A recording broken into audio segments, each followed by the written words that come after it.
विश्वामित्र जी ने कहा तो राम जी धनुष मकशाला की ओर बढ़े, और जब धनुष मकशाला की ओर बढ़े तो जनक जी ने भी क्लियर कर दिया साहब। जनक जी ने भी धनुष यज्ञ बाद में माना, स्वयंवर पहले माना। जनक जी ने कैसे स्वयंवर माना? सब मंचनते मंचिक सुंदर विशद विशाल, मुनि समेत तय बंद दो बैठा रे महिपाल। अब बताइए, श्रेष्ठ मंच पर अगर धनुष टूटने के पहले ही बिठाल दिया, बोलो भाई एक बात बताओ, राष्ट्रपति पद की उम्मीदवारी अलग है और राष्ट्रपति पद पर बैठालना अलग बात है। उम्मीदवार जब तक है व्यक्ति तो ये कंफर्म कुर्सी खाली रहेगी कि नहीं रहेगी? जब राष्ट्रपति पूर्ण बहुमत से बन जाएगा कोई व्यक्ति, तब ईमानदारी से बताओ उस कुर्सी पर बैठने का अधिकारी है कि नहीं? लेकिन जो श्रेष्ठ मंच था, उस श्रेष्ठ मंच पर धनुष टूटने के बाद बैठने की परंपरा। लेकिन उस श्रेष्ठ मंच पर तो जनक जी महाराज ने धनुष टूटा नहीं, पहले बिठाल दिया। सब मंचनते मंचिक सुंदर विशद विशाल, मुनि समेत तय बंद दो बैठा रे महिपाल, पहले ही बिठाल दिया। अच्छा, एक और भाव इसमें, जब जनक जी महाराज ने बिठाल दिया राम जी को सुंदर मंच पर, बृहद विशाल श्रेष्ठ मंच पर, तो देख रहे हैं राम जी को। अच्छा, जब देख रहे हैं तो किस भाव से देख रहे हैं? जिनकी बेटी है वो किस भाव से राम जी को देख रहे हैं? बोले जनक जात अवलोकहि कैसे, और सजन सगे प्रिय लागहि जैसे। बोलो भैया, दामाद के रूप में राम जी दिखाई दे रहे हैं ना जनक जी को, तो धनुष टूटा नहीं है और राम जी दामाद के रूप में महाराज श्री जनक को दिखाई दे रहे हैं। तो सीधी सी बात यह है कि ये धनुष यज्ञ की विशेषता नहीं है, ये तो सीए स्वयंवर की विशेषता है प्यारे। इसलिए सीए स्वयंवर देखिए जाई, इसका धो दे बढ़ाई। सीए स्वयंवर इसकी प्राथमिकता है। लेकिन राजाओं की दृष्टि में धनुष यज्ञ है। राजाओं की दृष्टि में जो राजा आए थे ना, बहुत सारे राजा आए थे वहां। लोग कहते कितने आए थे?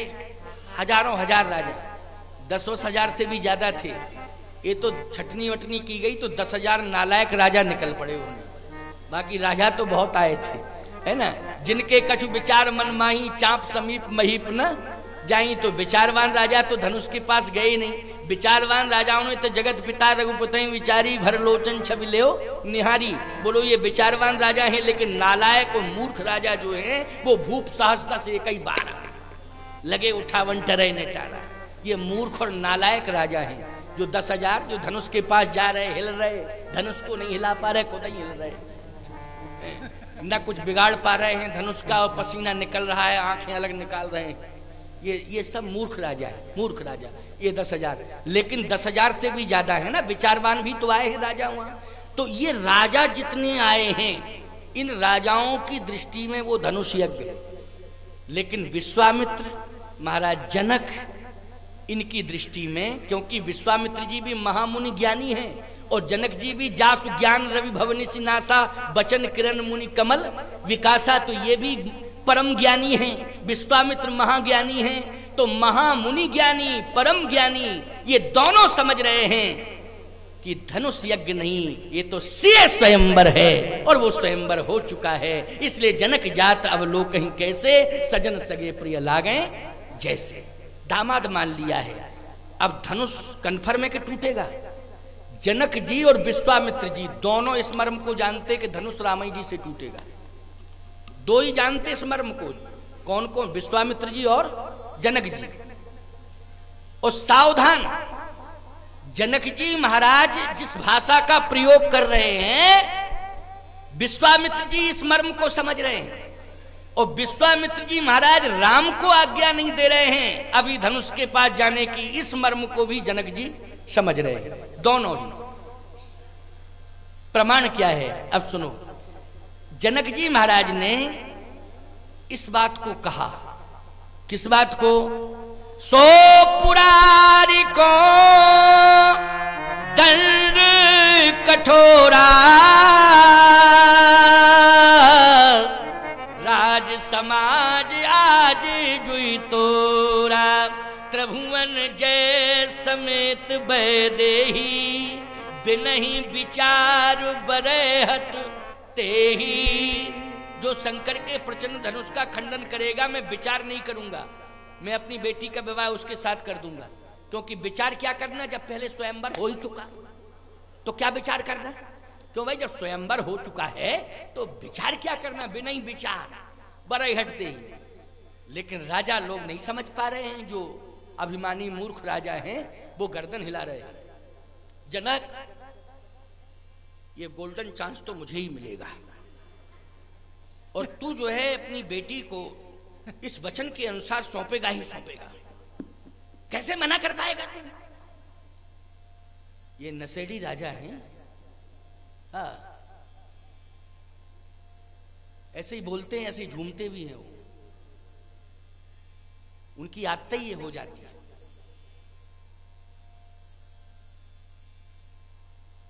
शराबियों के दो ही तो पते हैं, तन लटे और कपड़े फटे, यही उनके पते।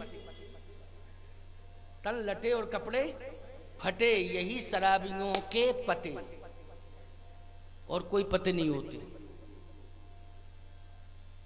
ये नशेड़ी हैं। अरे अलग अलग नशा है ना, किसी को बल का नशा है, किसी को वैभव का नशा है, किसी को सौंदर्य का नशा है। ये विभिन्न प्रकार के राजा अलग अलग प्रकार का नशा किए बैठे हैं यहाँ। जनक जी ने कहा तो धनुष को तोड़ो, देख क्या रहे हो, सोच क्या रहे हो, धनुष को तोड़ो, पहले तोड़ो तो।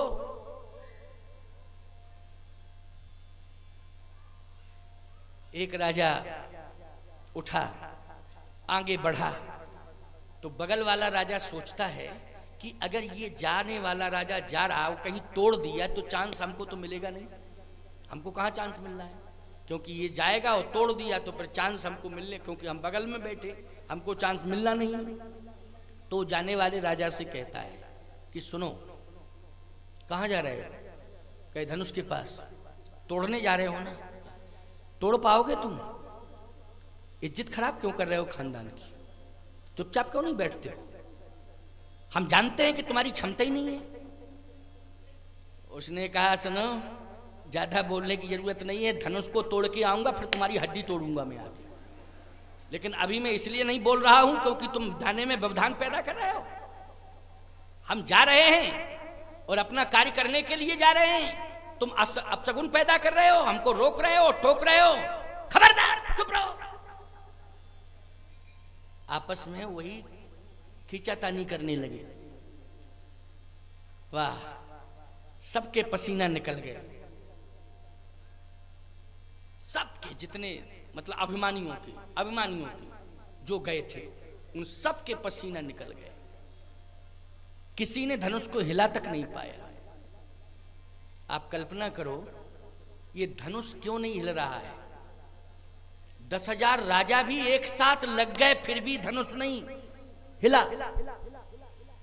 भूप सहस्त्र से कई बारा, क्यों डगे न शंभु सरासन कैसे, डगे न शंभु सरासन कैसे, कामी वचन सती मन जैसे। यहां संकेत मिल रहा है कि भगवान शिव इस धनुष को संभाले हुए। इस धनुष को कौन संभाले हैं? भगवान शिव। अच्छा बोलो भैया, राम जी का कार्य बिगड़ने ना पावे, इसकी चिंता दो को ही है, शिव को और हनुमान को। बोलो, मेरे राम जी का कार्य ना बिगड़ने पावे, इसकी चिंता संसार में केवल दो को है, या तो भगवान शंकर को है या स्वयं हनुमान को है। वही शंकर ही तो हनुमान है। तो कैसे कार्य बिगड़ेगा भगवान शंकर की उपस्थिति में? बिगड़ सकता है क्या? डगे न शंभु सरासन कैसे। ये भगवान शंभु का धनुष है, लेकिन इसको संभाल कौन रहा है? शंभु स्वयं संभाले हुए। और शंभु जिसको संभालें, हिम्मत है किसी की कि कोई तोड़ दे? ग्रह तोड़ते हैं साहब। आप लोग अगर टूटते हो तो ग्रहों से टूटते हो कि नहीं? वो इतना तोड़ देते हैं ग्रह कि प्रतिकूल हो जाएं तो मरने की नौबत आ जाती है। लेकिन आप जब मरने की नौबत हो जाती है तो इन ग्रहों को चैलेंज करते हो कब? जब महामृत्युंजय का अनुष्ठान कराते हो। बोलो भैया, उस समय शंकर जी का ही आवाहन किया जाता है कि नहीं किया जाता है? भगवान शिव महाकाल है, और महाकाल महामृत्युंजय का अनुष्ठान पूर्ण हो जाता है तो मृत्यु के बंधन से आप मुक्त हो जाते हो कि नहीं हो जाते हो? बोलो, मृत्यु अपने आप दूर हो जाती है कि नहीं हो जाती है? काल जयी है। भगवान शिव की कृपा हो जाए तो कोई अस्तित्व मिटा सकता है क्या?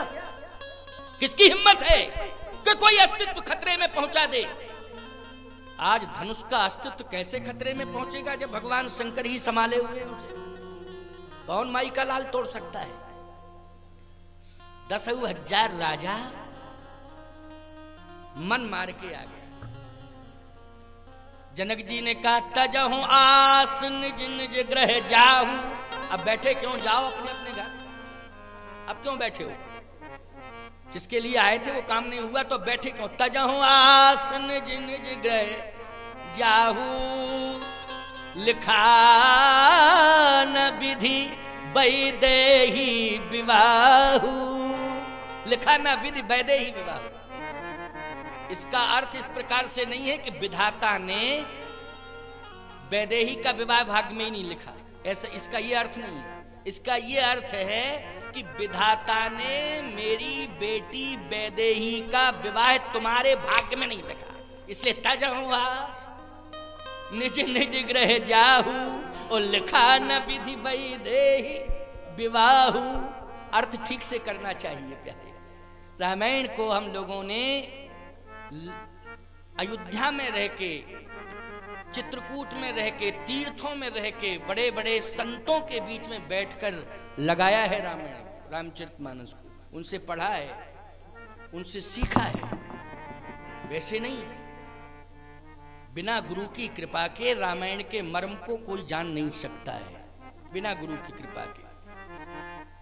तो यहां लिखा ना विधि वैदेही विवाहू, विधाता ने तुम्हारे भाग्य में वैदेही का विवाह नहीं लिखा, इसलिए जाओ जाओ यहां से। लेकिन लिखा है विधाता ने भाग्य में विवाह है।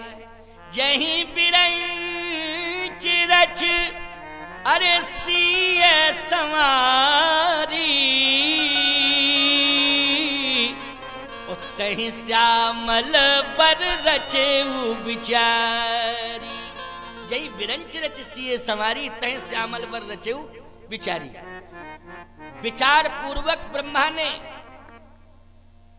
तहीं श्यामल बर रचे। और श्यामल बर कौन है? बरसावरो जाने की जोगू, क्योंकि सीए स्वयंवर देखिए जाई। स्वयंवर सीता जी ने स्वयं वर्ण कर लिया है, और वो वर्ण किया है तो विधि के विधान के अनुसार किया है, क्योंकि विधाता ने यही विधान बनाया, ब्रह्मा के द्वारा भी यही विधान बना है।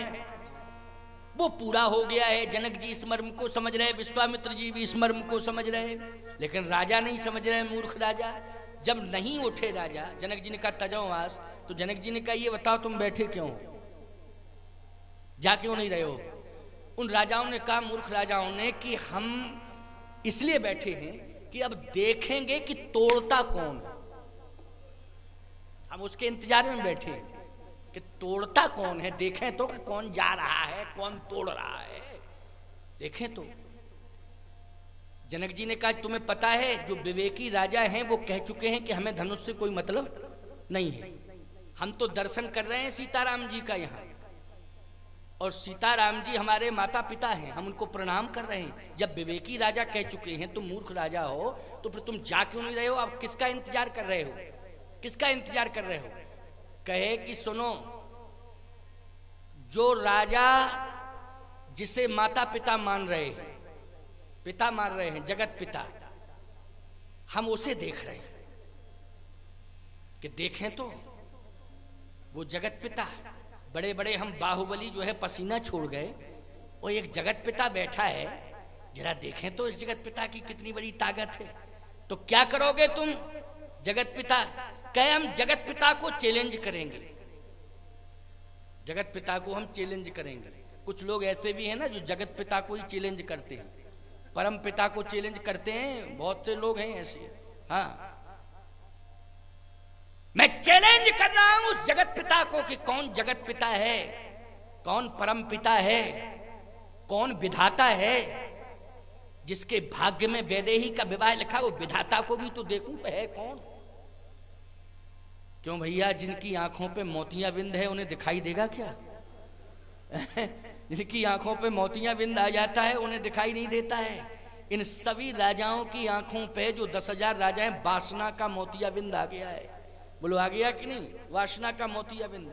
इन्हें कहां राम जी दिखाई देंगे, कहां सीता जी दिखाई देंगे। सावधान, विश्वामित्र जी इस मर्म को जानते हैं। जब ये राजा नहीं हटे तो जनक जी महाराज ने विश्वामित्र जी की ओर देखा, क्योंकि जब कभी कोई समस्या बढ़ रही हो तो उस समय तुम चाहे जितने बड़े प्रभावशाली क्यों ना हो, लेकिन एक बार संतों की ओर जरूर देखो। चाहे जितने बड़े प्रभावशाली क्यों ना हो, लेकिन संतों की ओर देखो। समस्या, राम जन्मभूमि की समस्या बढ़ी। ईमानदारी से बताओ, भाजपा के लोगों ने साधु संतों की ओर देखा कि नहीं देखा? आप ही निपटाओ महाराज। सफलता मिली कि नहीं मिली? और ऐसी सफलता मिली कि इस समय भारतीय जनता पार्टी हीरो, बाकी सब जीरो। आप ये मत कहना कि बाबा भाजपा के एजेंट हैं क्या। कहीं ऐसा तो नहीं है कि भाजपा के एजेंट हैं इसलिए भाजपा की बात कर रहे हैं। सुनो, मैं किसी दल का नहीं हूं, किसी दल का नहीं हूं मैं। चाहे भाजपा हो, चाहे सपा हो, चाहे बसपा हो, चाहे कांग्रेस हो, चाहे भपा तो कोई पार्टी ही नहीं है। खैर, मैं किसी दल का नहीं हूं। हाँ, हमारे दल में कोई दल आ जाए तो उसका स्वागत है। आप कहोगे महाराज आपने भी दल बनाया है। हाँ, हमारा एकमात्र दल यदि कोई है तो इस मंच पर बैठा हूं, वो तुलसी दल है प्यारे। तुलसी दल की शरण में कोई दल आ जाए वो दलदल से जरूर बच जाएगा, इसमें शंका नहीं है। अब बताइए मैं गलत बोल रहा हूं क्या? अब तुलसी दल की शरण में कोई भी दल आ जाए, स्वागत है उसका। मैं चैलेंज से कह रहा हूं कि हमारे दल में आके तो देखे, वो मेरा दल तुलसी दल। और ऐसा कौन घर था जिसमें तुलसी दल नहीं था, या तुलसी दल नहीं है? बोलो, है कोई ऐसा घर? और जिस घर में तुलसी दल नहीं है वो घर ही दल में। मैं क्लियर कह रहा हूं। आप किसी भी पार्टी के क्यों ना बने रहो, हमें कहीं किसी प्रकार की कोई आपत्ति नहीं है, लेकिन मैं ये चाहता हूं कि हर दल के व्यक्ति जरा गंभीरता से विचार करें। अगर कल्याण चाहते हैं तो वो तुलसी दल की शरण में आ जाएं, रामचरितमानस के सिद्धांत को स्वीकार कर ले, निश्चित रूप से उनका कल्याण होगा, सफलता जरूर मिलेगी। बोलो मिलेगी सफलता कि नहीं? लेकिन तुलसी माँ की कृपा से मिलेगी सफलता, वैसे नहीं मिल सकती। तो आज राम जन्मभूमि दिव्य भव्य, बहुत ही सुंदर अद्वितीय मंदिर बनने जा रहा है राम जन्मभूमि पर। ये किसकी कृपा है? ये कृपा है तुलसी माँ की। और अभियान में सबसे ज्यादा अग्रणी कौन रहे? बोले संत महात्मा। बोलो रहे कि नहीं? और संत महात्मा जिस अभियान में अग्रणी हो गए तो जो संतों के पीछे चल पड़े उन्हें भी प्रसाद मिल गया। बोलो मिल गया कि नहीं? अब चिंता मत करना, प्रसाद बहुत है हमारे पास, आके तो देखो, ले तो लो। जब आओगे ही नहीं तो हम दें क्या? बोलो भाई आओ ना, हम देने को तैयार बैठे हैं प्रसाद। और वो प्रसाद देंगे कि सफलता 101% मिलेगी। ये मत सोचना कि तुम अमुक अमुक दल के, इससे नहीं, बस तुलसी दल में आ जाओ। किस में आ जाओ? तुलसी दल में। एक पौधा हम तुलसी का देंगे, बस तुलसी ने जो मर्यादा बताई है उसके अनुसार चल जाना। तुलसी ने जो मर्यादा बताई है उस मर्यादा के अनुसार चल जाना। तुलसी ने भगवान के प्रति जैसा समर्पण किया है वैसा समर्पण तुम कर देना। किसी भी दल के तुम क्यों ना बने रहो, सफलता तुम्हें 101% मिलेगी, इसमें शंका नहीं है। लेकिन तुलसी की मर्यादा पर चलना पड़ेगा। तुलसी की मर्यादा केवल इस पौधे से, बिरवा से ही नहीं, ग्रंथ से भी है। किससे है? ग्रंथ से। ये तुलसी की मर्यादा मानी ग्रंथ भी है। रामायण को पढ़ो, रामायण के अनुसार चलो। यही मेरा दल है, यही मेरी सबसे बड़ी सफलता, यही मेरी सबसे बड़ी पूंजी है। इससे बड़ी पूंजी और मेरे पास, संतों के पास और कुछ नहीं, ये सबसे बड़ी पूंजी है, ग्रंथ ही पूंजी है। तो प्यारे राजा बैठे हैं, कहे कि हम देखना चाहते हैं, वो विधाता देखे तो कितना बड़ा बलवान है। अरे धनुष कोई तोड़े लेकिन ये सोचे कि सीता जी को ले जाएंगे, तो ऐसा संभव नहीं है। इसके लिए हम राजाओं के साथ युद्ध करना पड़ेगा। अब एक बात और बताएं आपको, बहुत अच्छी बात है ये। जैसे मान लीजिए समर्थ प्रभु राम दूल्हा है, दूल्हा बोलो हैं दूल्हा कि नहीं, जनकपुर में दूल्हा है। अगर विवाह में कोई समस्या आ जाए, लड़ाई झगड़े की नौबत आ जाए, तो दूल्हा लाठियां भांजेगा क्या स्वयं? वो तो भगवान बन जाता है, बैठा रहता है जैसे मंदिर में पत्थर की मूर्ति, वैसे ही दूल्हा। इसी में मर्यादा है उसकी। उसको भगवान वैसे भी माना जाता है, क्यों माना जाता है कि नहीं? भगवान वैसे भी माना जाता है। प्यारे, भगवान बलवान है, भगवान सामर्थ्यवान है। उन्हें धनुष्बाण उठाने की भी जरूरत नहीं, भ्रकुट विलास सृष्टिलय होई, लेकिन दूल्हा की भूमिका में इसलिए कुछ भी नहीं कहेंगे, ना कुछ करेंगे। और उपद्रव करेंगे तो आप कहोगे लक्ष्मण जी बगल में हैं, वो समझ लेंगे लक्ष्मणों को दूल्हा बनना है, इसलिए उन पर भी प्रतिबंध लगने वाला है। क्योंकि दूल्हा वो भी बनेंगे, तो जो दूल्हा बनेगा उसको तटस्थ रहना पड़ेगा। क्यों रहना पड़ेगा कि नहीं?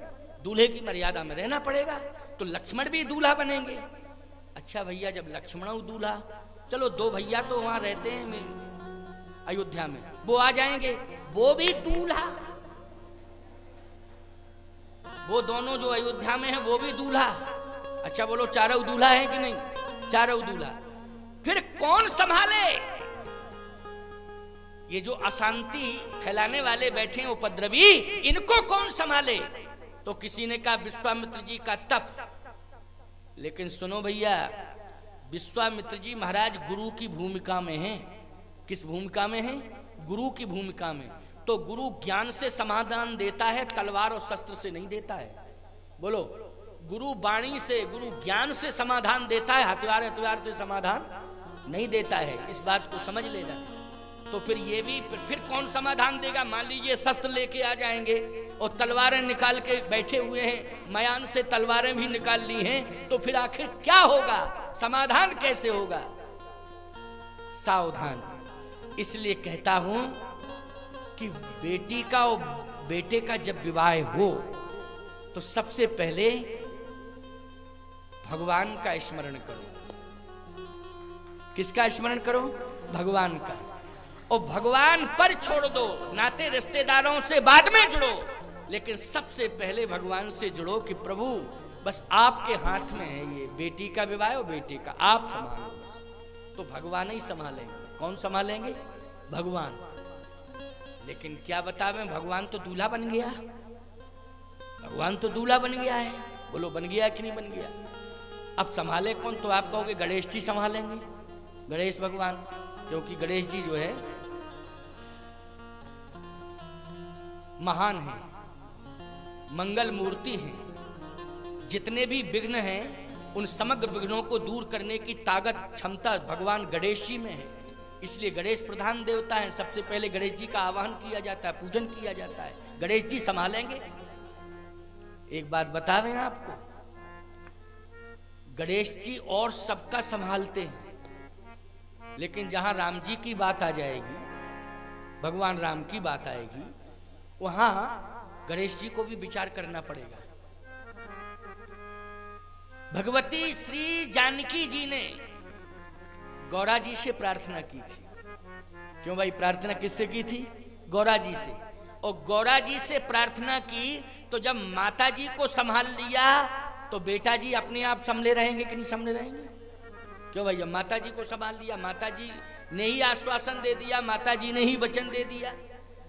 लेकिन समस्या इस बात की है कि गणेश जी बुद्धि के देवता हैं। बुद्धि से काम गणेश जी भी करेंगे, शस्त्र से नहीं। यहां तो ऐसे देवता की जरूरत है कि इन शस्त्र वालों के सामने शस्त्र वाला आ जाए। क्यों भाई? शस्त्र वाले के सामने कौन सा आ जाए? शस्त्र वाला आ जाए, वही संभाल सकता है और कोई दूसरा नहीं संभाल सकता है। तो एक बात बतावें आपको, अवतारवाद में सबसे ज्यादा प्रसिद्ध शस्त्रधारी हैं परशुराम जी। क्यों भाई, है कि नहीं? प्रसिद्ध है क्योंकि इनके नाम के पहले शस्त्र जुड़ा है, नाम इनका बाद में। पहले ये बताइए, इतने देवता हैं, शस्त्र किसी देवता के नाम के पहले जुड़ा है? बाद में जुड़ा है तो अलग बात है। जैसे धनुषधारी राम, धनुषधारी राम, तो धनुषधारी राम आप कहोगे धनुष पहले जुड़ा है, धनुषधारी राम में धनुष पहले जुड़ा हुआ है, लेकिन ये तो धनुषधारी राम तुम कहो ये अलग बात है, लेकिन वस्तुतः उनका नाम है राम, रामचंद्र। बोलो यही नाम है कि नहीं? अब धनुषधारी राम कहो और चाहे और भी अपनी विशेषताएं जो भी बुद्धि से जानते हो लगाओ, विशेषण लगाओ, ये अलग विषय, लेकिन राम, रामचंद्र यही उनकी प्रसिद्धि है। लेकिन परशुराम जी की प्रसिद्धि एक ही है, परशुराम एक ही प्रसिद्धि है, दूसरी नहीं है। राम जी के साथ तो और दूसरा भी नाम जुड़ा है कि नहीं जुड़ा है, लेकिन धनुष जोड़ दोगे तो जोड़ दो तुम, ये तुम्हारा बुद्धि कौशल होगा। लेकिन सत्य तो ये है कि ये ऐसे ब्रह्म हैं, ऐसे परमात्मा हैं, ऐसे देवता समर्थवान हैं कि इनके नाम के पहले ही शस्त्र जुड़ा है। परशु तब राम, आगे पीछे कुछ नहीं, पहले परशु, फरसा। इसका मतलब है कि विशेषता इनकी शस्त्र की विशेषता है, फरसे की विशेषता है, परशु की विशेषता है। संभालने के लिए वही संभालेंगे, क्योंकि राम के पहले परशुराम का अवतार हुआ है और परशुराम पूर्ण ब्रह्म है। ऐसी बात नहीं है कि परशुराम जी पूर्ण ब्रह्म नहीं है। राम जी भी पूर्ण ब्रह्म है और परशुराम जी भी पूर्ण ब्रह्म है। ये हम नहीं कह सकते हैं कि परशुराम जी पूर्ण ब्रह्म नहीं है, पूर्ण ब्रह्म है।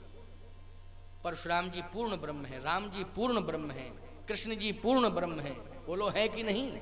इनको क्या, इनके ब्रह्मत्व में भी किसी प्रकार की कोई कसर और टिप्पणी नहीं, पूर्ण ब्रह्म है। सावधान,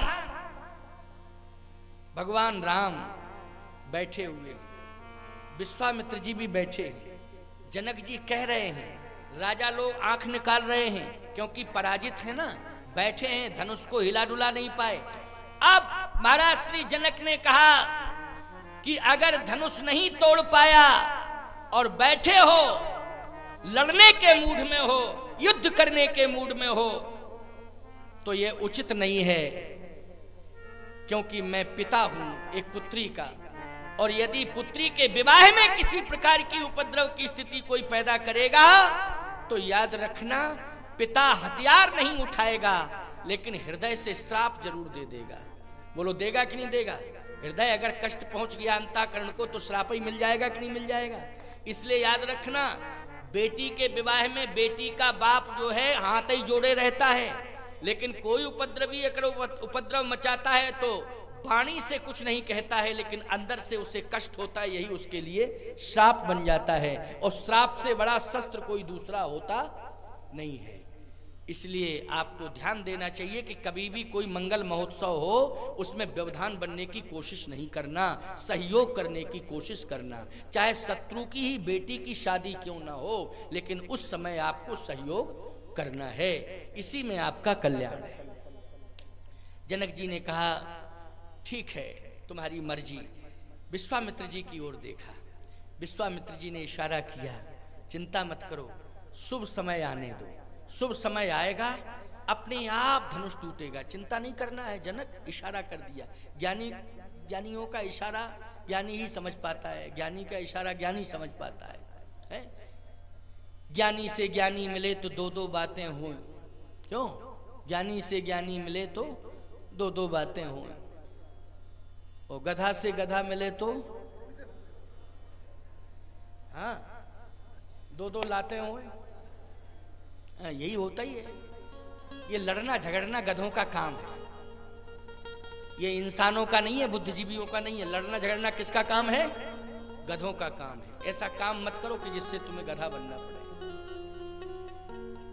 विश्वामित्र जी ने देखा समय शुभ है, अच्छा मुहूर्त है। मुहूर्त क्या था? विश्वामित्र जी महाराज परशुराम जी को भी देख रहे थे, तपस्या कर रहे हैं ना परशुराम जी, और विश्वामित्र जी इस मर्म को जानते हैं, राम जी भी इस मर्म को जानते हैं कि चाहे जैसा व्यवधान क्यों ना हो जाए, लेकिन समाधान बन के भगवान परशुराम आएंगे। विश्वास है, क्योंकि राम भी परशुराम की सत्ता को जानते हैं और विश्वामित्र जी भी परशुराम जी की सत्ता को जानते हैं। इसलिए विश्वास है कन्फर्म कि व्यवधान में समाधान बनेंगे तो परशुराम जी बनेंगे। हमें चिंता करने की जरूरत नहीं है। राम जी को तो यहाँ कुछ करने नहीं, केवल धनुष के पास जाना है, और जाना भर है, प्रयास नहीं करना है। बिना प्रयास के धनुष को टूट जाना है, जाना है केवल, प्रयास थोड़ा सा, ज्यादा प्रयास नहीं, धनुष अपने आप टूटेगा। गोस्वामी जी कहते हैं विश्वामित्र विश्वामित्र समय शुभ जानी, बोले अति सने मैं बानी। उठहु राम, हे राम अब बैठो, उठो। गुरुजी की आज्ञा मिली तो राम जी उठ गए, खड़े हो गए। भंजो भव चापा, जाओ धनुष को तोड़ दो। राम जी ने कहा आप कह रहे तो मैं जा रहा, नहीं तोड़ना भी है, आप कह रहे तो मैं तोड़ दूंगा। मतलब गुरुजी जैसा कह रहे वैसे ही मुझे करना है। आप कह रहे तो मैं जा रहा हूं, आप कह रहे तोड़ना, तोड़ दूंगा। भंजो भव चापा मेटहु तात, जनक परितापा।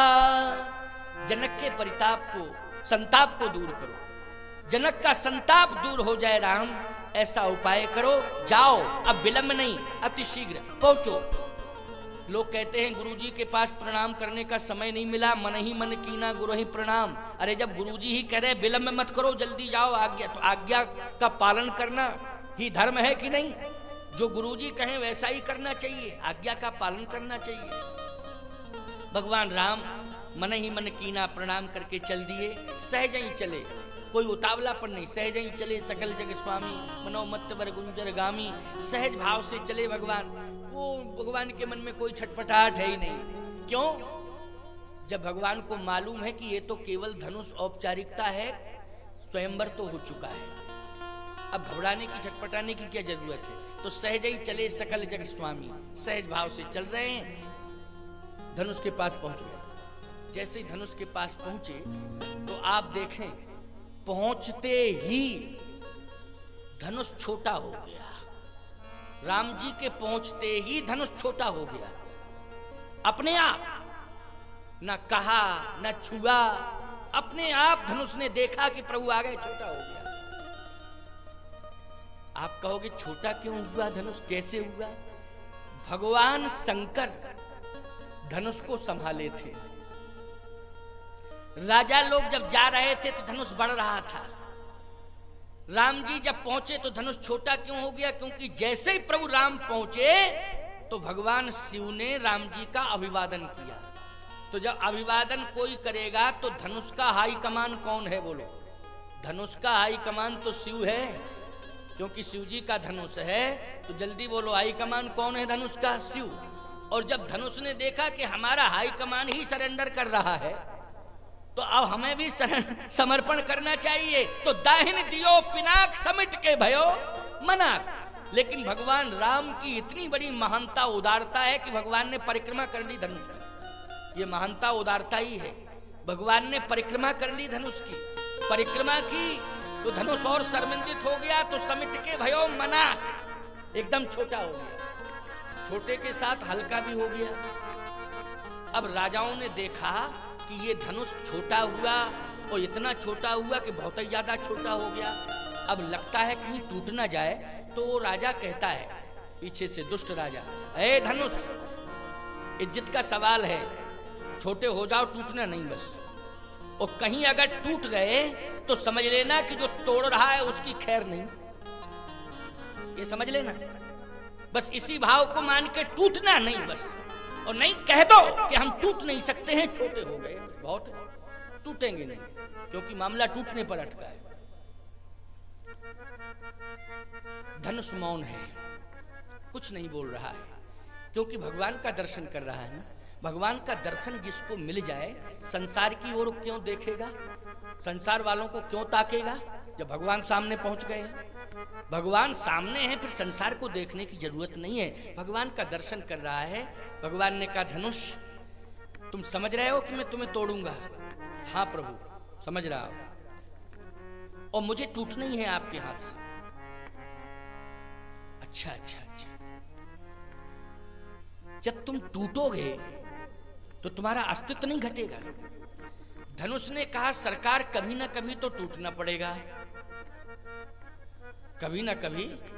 काछत लाभ जून धन तोरे, जब जीर्ण शीर्ण हो जाती है कोई वस्तु तो बोलो नष्ट होती है कि नहीं होती है? नष्ट तो होना ही पड़ेगा, आज नहीं भविष्य में। लेकिन प्रसन्नता इस बात की है कि टूटूंगा तो प्रभु आपके हाथ से टूटूंगा। भगवान ने कहा चलो कम से कम ये एहसास तो है, लेकिन टूटने के बाद मैं तुम्हें मुक्ति दे दूंगा। मुक्ति तो धनुष बोला ये बताओ मुक्ति रहती कहां है? भगवान ने कहा जहां रहती वहीं भेज दूंगा। कहां रहती है? कहा बैकुंठ में रहती है। क्यों मुक्ति कहां रहती है? बैकुंठ में। जिनको मुक्ति मिलती है भगवान उनको बैकुंठ में पहुंचा देते हैं। कहा बैकुंठ में। धनुष बोला बैकुंठ? हाँ, लेकिन प्रभु भक्ति कहां रहती है ये बताएं ना। धनुष बोला मैं ये जानता हूं कि मुक्ति भले ही बैकुंठ में रहती हो, लेकिन भक्ति तो मिथिला में रहती है। ये सत्य है भैया, भक्ति कहां रहती है? मिथिला में। धनुष की आंखों में आंसू आ गए। प्रभु मुझे मुक्ति बैकुंठ में लेने के लिए जाना पड़े, बैकुंठ जाना पड़े मुक्ति पाने के लिए, तो ये तो बहुत कठिनाई है। आप भले ही भेजना चाहते हैं लेकिन मैं जाना नहीं चाहता हूं बैकुंठ। क्यों? क्योंकि मुक्ति बैकुंठ में रहती है। लेकिन मैं आपसे पूछूं कि बैकुंठ गया और पूछूंगा कि किस बैकुंठ में किस स्थान पर मुक्ति मिलेगी, तो आप क्या कहेंगे? वो स्थान बताओ। भगवान ने कहा जहां बैकुंठ में मेरा चरण रहता है। तो धनुष बोला को बैकुंठाधिपति तो यहीं आ गया, उसके चरण भी यहीं हैं। तो भक्ति अगर उसके चरणों में रहती है तो भक्ति मुक्ति उसके चरणों में रहती है, तो वो मुक्ति देने वाले चरण तो मिथिला में आ गए। भगवान ने कहा हाँ आ तो गए हैं, तो फिर मैं बैकुंठ क्यों जाऊं? मैं समझ रहा हूं कि भक्ति भी मिथिला में और मुक्ति भी मिथिला में। बस अंतर इतना है कि भक्ति किशोरी जी के चरण में रहती है और मुक्ति आपके चरण में रहती है। और यूं कहा जाए तो मुक्ति और भक्ति मेरी किशोरी जी के चरणारविंदों में। सही बात तो ये है। लेकिन चलिए आप आए हैं, आपका स्वागत है, चलो आपके चरण में मुक्ति है, किशोरी जी के चरण में भक्ति है। तो मैं ये चाहता हूं कि तोड़ने के बाद बैकुंठ मत भेजना, 2 टुकड़े हो जाएं तो मिथिला की भूमि पर ही डाल देना। एक भाग मेरा आपके चरण में रहे तो मेरी मुक्ति हो जाएगी, और दूसरा भाग किशोरी जी के चरण में पड़ा रहे तो मुझे भक्ति मिल जाएगी। मुक्ति और भक्ति दोनों ही मिथिला में मिलेंगे। इसलिए सरकार मिथिला के अलावा मुझे कहीं मत भेजना। तोड़ने के बाद आप मिथिला की भूमि पर ही डाल देना। ये धनुष कह रहा है। जानते हो यहां धनुष तोड़ने नहीं गए भगवान, धनुष का उद्धार करने गए।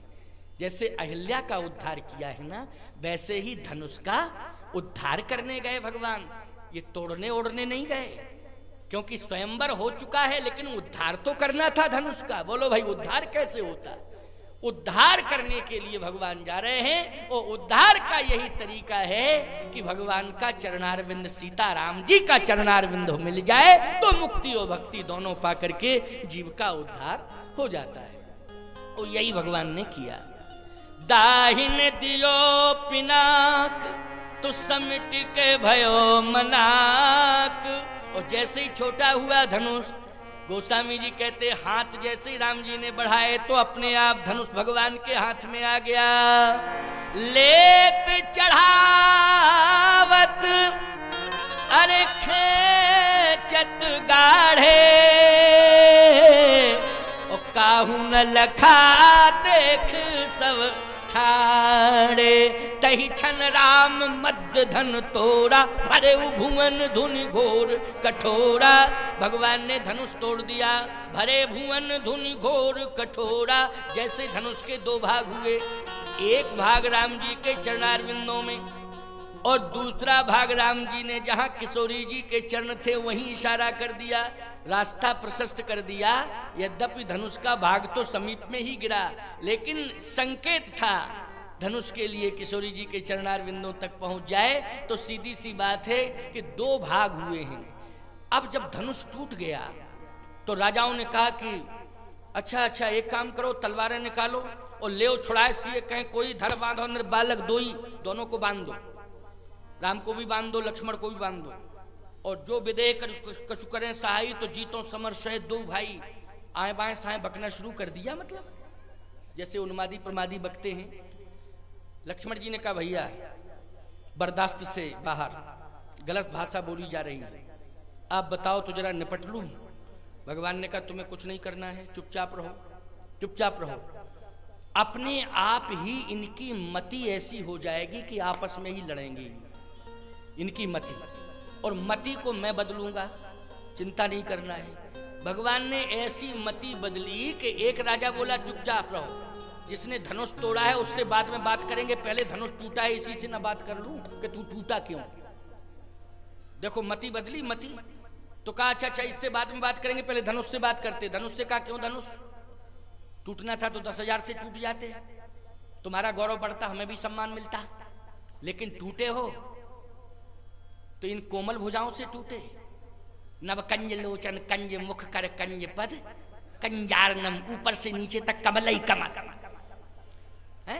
टूटना था तो हम बाहुबलियों की भुजाओं से टूटना चाहिए था, लेकिन टूटे नहीं हम लोगों से। धनुष बोला देखो गलती तुम्हारी है, हमारी नहीं, हम तो टूट रहे थे, फिर क्यों नहीं टूटे। धनुष बोला तुम लोगों में कोई ऐसा नालायक था कि जहां से हमें टूटना था वो वहीं पकड़े था, हमको टूटने नहीं दे रहा था, क्योंकि 10,000 थे ना, 10,000 और सब पकड़े थे। कहा हम तो टूटने के लिए तैयार ही बैठे थे, टूट ही रहे थे, लेकिन कोई ऐसा नालायक तुम में था कि वो जहां से हमें टूटना था वहीं पकड़े था। तो राजाओं ने कहा उस नालायक को खोजो पहले, धनुष की इसमें गलती, देखो मति पलट गई कि नहीं पलट गई। बोले उस नालायक को खोजो, धनुष तो टूटना चाहता था, लेकिन हम लोगों में कोई ऐसा मूर्ख था, नालायक था कि जिसने व्यवधान पैदा कर दिया, उसको खोजो। वो आपस में सब तलवार निकाल के खोजना शुरू किए। विश्वामित्र जी ने सतानंद से कहा जल्दी जयमाल कार्यक्रम करा दो। जयमाल कार्यक्रम के बाद परशुराम जी आ जाएंगे, मामला अपने आप संभाल लेंगे, चिंता करने की जरूरत नहीं, लेकिन तुरंत जयमाल कार्यक्रम कराओ। तो मति बदल गई। उसी समय गोस्वामी जी कहते हैं सतानंद तव आय सुदीना, ओ सीता गवन राम पही कीन्हा। किशोरी जी ने माला हाथ में ली, सखियों के साथ चल दी। आहा, गोस्वामी जी कहते हैं चतुर सखी लख कहा बुझाई, पहरावों जय माल सुहाई, सुनत जुगल कर माल उठाई, प्रेम विवश पहिराए न जाई। किशोरी जी माला बार बार उठा रही हैं, लेकिन पहना नहीं पा रही हैं। क्यों? प्रेम विवश, प्रेम की व्यवस्था। एक और इसमें भाव है, बड़ा सुंदर भाव है, इसी भाव को कह के विश्राम कर दूंगा वाणी। माला उठी लेकिन पहना नहीं पाई। क्यों? किशोरी जी 6 वर्ष की हैं और राम जी 15 वर्ष के हैं। 15 वर्ष वाले व्यक्ति के सामने 6 वर्ष का कोई शिशु खड़ा हो, 6 वर्ष का कोई बालक खड़ा हो और 15 साल का बालक, तो 6 वर्ष का बालक उसकी भुजा में और 15 वर्ष के बालक की भुजा में अंतर होगा कि नहीं होगा? बोलो होगा अंतर कि नहीं होगा? हाइट साइज भुजा सब में एक भाव तो यही है कि 6 वर्ष की किशोरी जी हैं तो छोटी छोटी भैया है ना, इसलिए कैसे पहना पाए। अब राम जी थोड़ा सा झुक जाएं तब तो किशोरी जी आसानी से पहना देंगे, कोई दिक्कत की बात नहीं। लेकिन राम जी झुके तब ना। तो राम जी खड़े हैं, किशोरी जी नहीं पहना पा रही हैं, तो पीछे से एक सखी कहती है कि थोड़ा सा झुक जाओ राम जी, किशोरी जी माला पहना दें। तो राम जी ने झुकने का मन बनाया। तब तक लक्ष्मण जी बोले रुको भैया, आपने धनुष तोड़ा है। सारा संसार देख रहा था कि 10,000 राजाओं का पसीना निकल गया, लेकिन काहू न लखा देख सब ठाणे। इतना बड़ा कार्य करने के बाद भी आप झुके, वो आप ही को झुकाया जाए, यही मिथिला की नीति है। भगवान राम ने मन ही मन सोचा अब क्या बता दे मैं इसको। यहां परिस्थिति जन्य स्थिति में झुकाया जा रहा है, क्योंकि किशोरी जी 6 वर्ष की हैं, राम जी 15 वर्ष के हैं, हाथ नहीं पहुंच रहे हैं, माला कैसे पहनावे। उठाई भी माला, हाथ भी उठे, लेकिन फिर भी नहीं पहुंच पाए, तो झुकने की परंपरा। जैसे आप लोग माला पहनाने आते हो, भले ही हम बैठे हैं, आप खड़े होके पहनाते हो, तब भी एक मना स्थिति बन जाती है, ऐसी करनी पड़ता है, करना पड़ता है, अपने आप ही आदत है।